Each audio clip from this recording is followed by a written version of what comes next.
बिस्मिल्लाहिर्रहमानिर्रहीम। अल्लामा Iqbal science college Gojra और ideal अल्लामा Iqbal girls college Gojra के फ़िज़िक्स फ़र्स्ट ईयर के ऑनलाइन लेक्चर्स में आगे बढ़ने लगे हैं। इंटरफेरेंस बच्चों चैप्टर 9 का हमारा पोर्शन जारी है। उस इंटरफेरेंस के पोर्शन का जो सबसे अहम जो सबसे बेसिक जो लॉन्ग क्वेश्चन था वो था यंग्स डबल स्लिट एक्सपेरिमेंट कर लिया था लास्ट हमने। ये हम अगला लेक्चर देखने लगे हैं। एक टॉपिक अभी पीछे वैसे छोड़ा गया है, वो इंटरफेरेंस इन थिन फिल्म्स, वो आपके स्मार्ट सिलेबस में नहीं है। अगला टॉपिक है जी फिर ये न्यूटन्स रिंग्स। सबसे पहले आपके नोट्स पे इसकी डेफिनेशन है, क्या होते हैं ये न्यूटन रिंग। ये ज़्यादा बेहतर तो समझ आएगा जब हम ये बातें सारी समझ लेंगे, लेकिन पहले एक दफ़ा पढ़ लेते हैं, फिर दोबारा देख लेंगे, फिर बेहतर समझ आएगी। फिलहाल न्यूटन रिंग्स की डेफिनेशन, ये क्या होते हैं Newton ring. These are circular bright and dark fringes, circular shape की ब्राइट और डार्क फ्रिंजेस होती हैं, produced due to interference of light in the air film present between a sheet of glass and a plano convex lens. Plano convex lens और शीशे की sheet, इन दोनों के दरमियान में एयर मौजूद थी। एयर की फिल्म मतलब बारीक सी तय मौजूद थी, और उस बारीक सी तय जो हवा की थी उसके अंदर लाइट की इंटरफेरेंस की वजह से जो सर्कुलर शेप की फ्रिंजेस नज़र आती हैं ब्राइट और डार्क, उन्हें कहते हैं न्यूटन रिंग। अब ये क्या मतलब है, एक्सपेरिमेंटल अरेंजमेंट और वो प्रोडक्शन और मैक्सिमम मिनिमम समझ के बात समझ आ जाएगी इस डेफिनेशन की। चलें फिर बात शुरू करते हैं जी एक्सपेरिमेंटल अरेंजमेंट। और एज़ यूजुअल जैसे आपको पता है, जब से हम इस चैप्टर में आए हैं 9th में, तो हमें मालूम है कि आप जो डायग्राम्स हैं वो मैंने बताया था ज़्यादा बेहतर है कि आप किताब साथ रखा करें। तो ये है जी ज़्यादा बेहतर, ज़रा कलर्ड डायग्राम आपके सामने, और ये दोनों ही हैं, पहले ये है फिर उसका रिज़ल्ट ये न्यूटन्स रिंग्स हैं जो बनेंगे, जो हमें नज़र आएंगे यहाँ से देखने से माइक्रोस्कोप से। बहरहाल ये बात क्या है कैसे है, हम इसकी अरेंजमेंट सारी समझने लगे हैं। तो मैं आपको पहले यहाँ पर बात समझा दूँ, फिर हम इसकी रीडिंग भी कर लेते हैं। होता कुछ यूँ है कि हमारे पास बच्चों एक शीशे की ये स्लैब या प्लेट है फ़र्ज़ कीजिए, और उसके ऊपर बच्चों एक ऐसा कॉन्वेक्स लेंस है जो प्लानो कॉन्वेक्स है। प्लानो कॉन्वेक्स लेंस का मतलब होता है एक तरफ से प्लेन है, यहाँ से सीधा, यानी अगर मैं साइड व्यू उसका यूँ भी दिखा दूँ तो चलिए इस तरह खड़ा हुआ ये प्लानो कॉन्वेक्स। ये जो है ये वैसे ये डबल कॉन्वेक्स या बाई कॉन्वेक्स भी कह सकते हैं। बाई मतलब दोहरा, तो डबल कॉन्वेक्स है, लेकिन ये एक तरफ से प्लेन है एक तरफ से कॉन्वेक्स है, तो प्लानो कॉन्वेक्स लेंस है। ऐसे ही ये कनकेवो कॉन्वेक्स है, नीचे वाला कनकेव भी है, अंदर को भी दबा हुआ है और बाहर को फैला भी है एक साइड से, तो ये कनकेवो कॉन्वेक्स है। हमारा यहाँ बहरहाल प्लानो कॉन्वेक्स लेंस, इसकी बात ये रखा है आपके शीशे की एक स्लैब, उसके ऊपर प्लानो कॉन्वेक्स लेंस, और इधर है वो एयर, ये इस इलाके में ये खाली जो जगह इधर भी और इधर भी एयर मौजूद है। बारीक सी तय है लेकिन वेरिएबल मोटाई वाली तय है। सेंटर में बिल्कुल तकरीबन 0 मोटाई है हवा की, और जो बाहर को किनारे की तरफ हो जाएंगे, पेरिफ्री लेंस का जो अहाता है बैरूनी हिस्सा, जो सेंटर से बाहर को जाएंगे, तो ये जो शीशे की स्लैब और लेंस के दरमियानी इलाके में एयर भरी है, इसकी मोटाई ज़्यादा होती जाएगी। सेंटर में तकरीबन 0 है, ये सेंट्रल पॉइंट O कह लें, यहाँ पे ऑलमोस्ट 0 ही है हवा की थिकनेस। अच्छा, ये है जी प्लानो कॉन्वेक्स लेंस और वेरिएबल थिकनेस वाली एयर फिल्म, और साथ नीचे ग्लास प्लेट, और दरमियान इन दोनों के दरमियान में वेरिएबल थिकनेस वाली एयर फिल्म।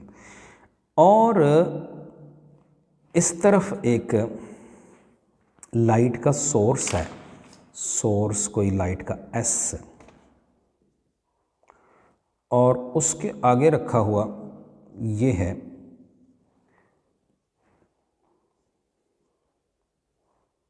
कॉन्वेक्स लेंस, और ये एक सेंट्रल लाइन ज़रा बना ली हमने रेफरेंस के लिए ख्याली तौर पर। ये बाई कॉन्वेक्स लेंस है, प्लानो कॉन्वेक्स इधर था लेकिन बाई कॉन्वेक्स इधर है। यहाँ से लाइट निकली तो इसने हमें पता है कि क्या कर देना है, ये फोकल पॉइंट पे रखा हुआ है लेंस के फोकल, इस लेंस के फोकल पॉइंट पे ये वाला लाइट का सोर्स, तो लाइट आगे जाके क्या हो जाएगी, आपस में पैरेलल हो जाएंगी लाइट की रेस। अच्छा, ये जो लाइट की रेस पैरेलल हो गई हैं, तो इनके आगे बच्चों एक शीशे की स्लैब, ग्लास प्लेट जी के नाम से, G फॉर ग्लास, ये एक और ग्लास प्लेट यहाँ पर रखी हुई है यूं तिरछी, ये वाली ग्लास प्लेट, जिसको आपके नोट्स पे ग्लास प्लेट G कहा गया है, इसको ये वाली G ग्लास प्लेट है।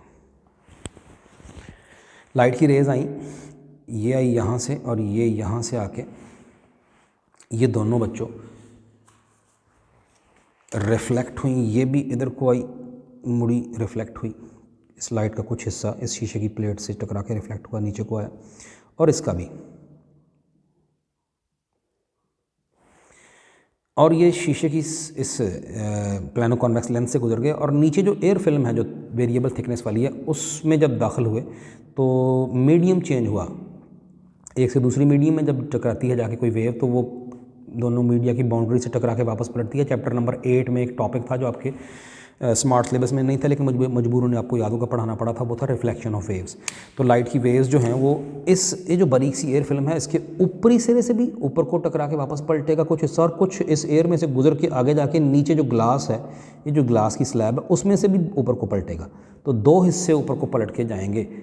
एक इस एयर फिल्म, मैं इसको ज़रा आपके लिए बहुत बड़ा अगर करके दिखा दूँ बात समझाने के लिए, तो यूँ समझिए कि जो लाइट की रे यहाँ से कोई आई तो कुछ हिस्सा यहाँ से ही वापस रिफ्लेक्ट हुआ और कुछ नीचे से जाके फिर वापस रिफ्लेक्ट हुआ, दो हिस्सों से वापस रिफ्लेक्ट हुआ। अब एक ही ओरिजिनल बीम के दो हिस्से हो गए जो दोनों मिलके ऊपर को जा रहे हैं। एक इंसिडेंट बीम आई थी, उसी के दो हिस्से बने। ये बिल्कुल उसी तरह की बात होगी जैसे यंग डबल स्लिट एक्सपेरिमेंट में कहा था कि एक ही सोर्स से दो सब सोर्स निकलेंगे तो आपस में क्या होंगे, कोहेरेंट। ये दोनों बीम्स आपस में कोहेरेंट होंगी क्योंकि दोनों एक ही ओरिजिनल बीम से दोनों बनी हैं जो ऊपर को रिफ्लेक्ट होकर गई हैं। एक रिफ्लेक्ट हुई है from the upper surface of the air film, हवा की जो तय है, और दूसरी फ्रॉम द लोअर सरफेस, ये बारीक सी एयर फिल्म से दोनों ऊपर को गई। और ऐसा ही इधर भी हुआ, इस साइड पे भी ऐसा ही हुआ, एक ऊपर वाले हिस्से से दूसरी नीचे वाले हिस्से से, एयर फिल्म के ऊपर और नीचे से दोनों टकरा के दो हिस्से वापस गए। और ऊपर जाते हुए इनका जो कुछ हिस्सा यहाँ से गुजरेगा, इस ग्लास स्लैब में से भी ऊपर तक चला गया। और ऊपर हमने बच्चों एक माइक्रोस्कोप रख छोड़ी है जिसको हमने फोकस किया हुआ है यहाँ पे इस ग्लास प्लेट के ऊपर। एम माइक्रोस्कोप है, वहाँ से हम नज़ारा कर रहे हैं, देख रहे हैं कि यहाँ पर किस तरह की सिचुएशन बनी।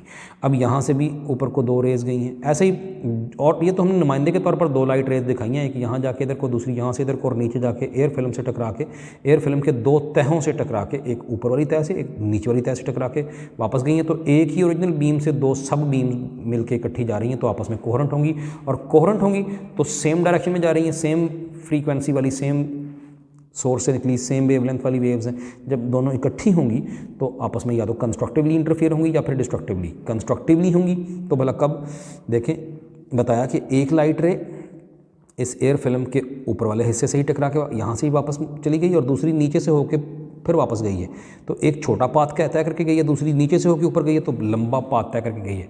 ये उसी तरह की बात हो गई है जिस तरह यंग्स डबल स्लिट एक्सपेरिमेंट में हमने देखा था। लाइट की दो रेज़ हैं, लाइट की दो रेज़ हैं, एक पॉइंट ए से गई है पॉइंट पी पे और दूसरी पॉइंट बी से गई है पॉइंट पी पे। तो ये वाली छोटा फासला तय करके दूसरी लंबा, और इसी वजह से बन गया था पाथ डिफरेंस बी डी। और इस पाथ डिफरेंस के अंदर कितनी वेव्स समाई होंगी इस पर डिपेंड करना है कि पॉइंट पी पे क्या बनना है, ब्राइट या डार्क। ऐसा ही बिल्कुल यहाँ पर है कि एक रे ऊपर से ही वापस, एक नीचे से होके वापस, ऐसे ही यहाँ भी हर जगह। तो अब जो नीचे से होके वापस गई है वो एक्स्ट्रा फासला तय करके गई है, वही पाथ डिफरेंस बन गया दोनों का, दोनों रेज़ का।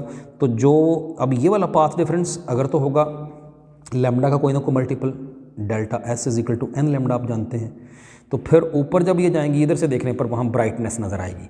और अगर ये हुआ, हमें पता है n प्लस हाफ, n कह दें या m कह दें, वो दोनों चलते हैं लैम्डा, तो फिर ये दोनों रेज़ जब ऊपर जाएंगी तो डार्कनेस नज़र आएगी। अब बच्चों ये जो प्लानो कॉन्वेक्स लेंस है, इसके सेंटर से जो बाहर की तरफ जाएं तो मैंने कहा कि वेरिएशन आती है कि thickness of the air film बढ़ती जाती है गोल दायरों की शक्ल में। ये लेंस का साइड व्यू देख रहे हैं हम, अगर टॉप से देखेंगे तो गोल ही नज़र आएगा। ज़रा ये तसव्वुर कीजिए, हम इसको साइड से देख रहे हैं। लेंस जो है वो वैसे टॉप से ऊपर से देखने पर गोल है, चुनांचे ऊपर से देखने पर हवा की मुख्तलिफ जो लेयर्स यहाँ पर बनेंगी, सेंटर में बहुत, सेंटर के करीब बहुत बारीक लेयर, थोड़ा बाहर निकले तो मोटी लेयर, थोड़ा और बाहर और मोटी, थोड़ा और बाहर और मोटी। तो जो बाहर को जा रहे हैं लेयर्स मोटी होती जा रही हैं। एयर की थिन फिल्म जो है एयर की, उसकी मोटाई जो पेरीफेरी की तरफ बाहर को जाएंगे, पेरीफेरी,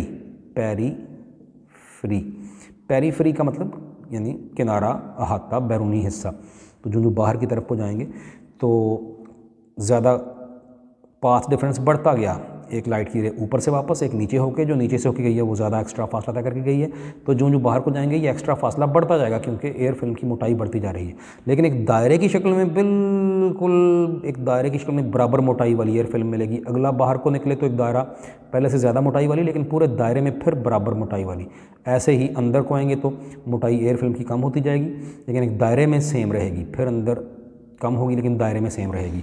चुनाचे यहाँ से जो 2 रेज़ वापस गई हैं, अगर तो इनका पाथ डिफरेंस फ़र्ज़ कीजिए 2 लैम्डा था, मिसाल दे रहा हूँ, तो थोड़ा अंदर आए तो कोई 2 रेज़ जो इधर से आके कोई ऊपर से ही वापस, कुछ नीचे से होके वापस, यहाँ दोनों का पाथ डिफरेंस फ़र्ज़ कीजिए 2 लैम्डा की बजाय 1.5 लैम्डा हो गया, तो फिर इस जगह से जो दोनों गई हैं 2 लैम्डा पाथ डिफरेंस, तो ऊपर यहाँ देखने पर ब्राइटनेस नज़र आएगी, लेकिन वो ब्राइटनेस पूरे दायरे की शक्ल में होगी क्योंकि पूरे दायरे में एयर की थिकनेस जो है एयर फिल्म की बराबर है।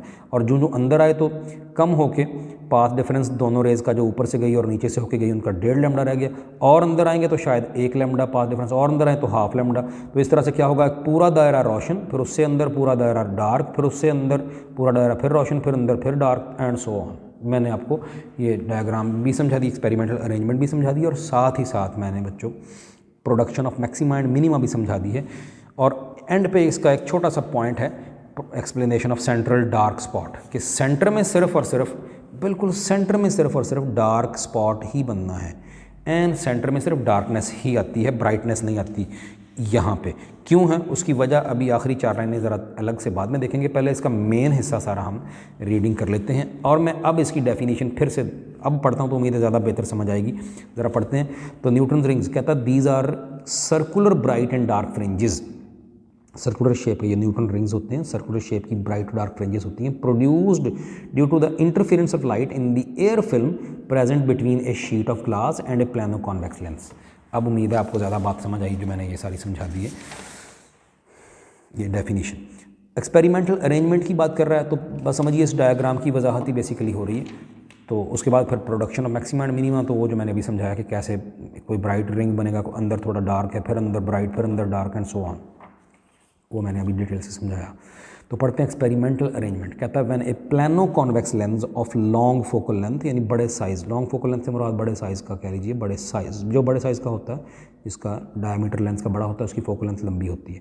तो when a plano convex lens of long focal length is placed in contact with a plane glass plate, सीधी ग्लास प्लेट के साथ जोड़ के रखा प्लानो कॉन्वेक्स लेंस, तो क्या होता है, a thin film is enclosed between the upper surface of the glass plate and the lower surface of the lens. हवा की जो थिन फिल्म है वो कहाँ हुई है, इस ग्लास प्लेट के ऊपर और उस प्लानो कॉन्वेक्स लेंस से नीचे, इनके दोनों के दरमियान में। The thickness of the air film is almost zero at the point of contact O, इस सेंट्रल पॉइंट पे थिकनेस तकरीबन जीरो ही है एयर फिल्म की, और जो बाहर को जाएं, and it gradually increases as one proceeds toward the periphery of the lens. ये सारी बातें अभी की हैं, जो सेंटर से बाहर को जाएंगे तो gradually thin film, air film की मोटाई बढ़ती जाएगी।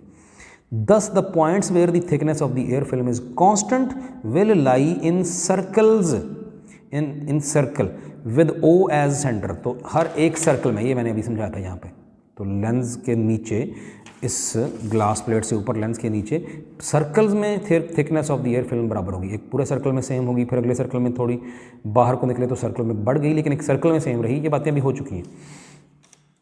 10 चुनाचे the points where the thickness of the air film is constant will lie in circle with O as centre, और ओ उस सर्कल का सेंटर होगा। हर मुख्तलिफ सर्कल्स होंगे और हर एक का सेंटर ओ ही होगा, कॉन्सेंट्रिक सर्कल्स होंगे।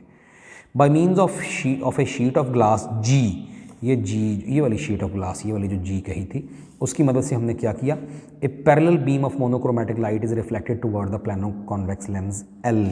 प्लानो कॉन्वेक्स लेंस को एल का नाम, इसको एल का नाम दिया है। तो इस ग्लास प्लेट की मदद से इधर से आती हुई लाइट की पैरेलल बीम इधर को मोड़ दी गई, रिफ्लेक्ट करके इधर को हो गई।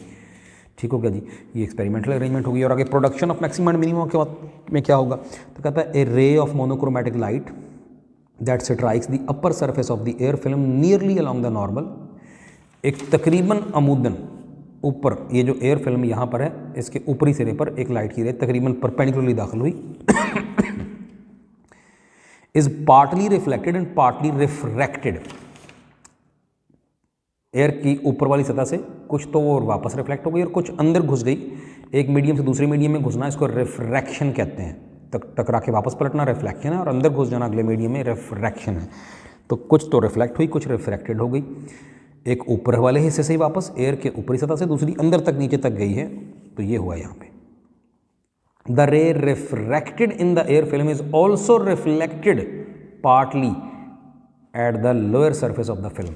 वो जो नीचे तक चली गई थी वो भी फिर निचले सिरे से यहाँ ग्लास प्लेट से टकरा के वो भी बाहर पलटी है, तो दो रेज वापस पलटी हैं। अब दोनों कोहेरेंट होंगी क्योंकि एक ही ओरिजिनल बीम से, एक ही ओरिजिनल सोर्स से दोनों बनी हैं। द रिफ्लेक्टेड रेज, जो रिफ्लेक्ट हुई हैं दोनों, एक ऊपर वाले हवा एयर फिल्म के ऊपर वाले सिरे से, दूसरी नीचे वाले सिरे से, that is produced at the upper and the lower surfaces of the film are coherent. Coherent होंगी क्यों? क्योंकि एक ही बीम से दोनों निकली हैं। ये बातें यंग डुलर एक्सपेरिमेंट में हो चुकी हैं।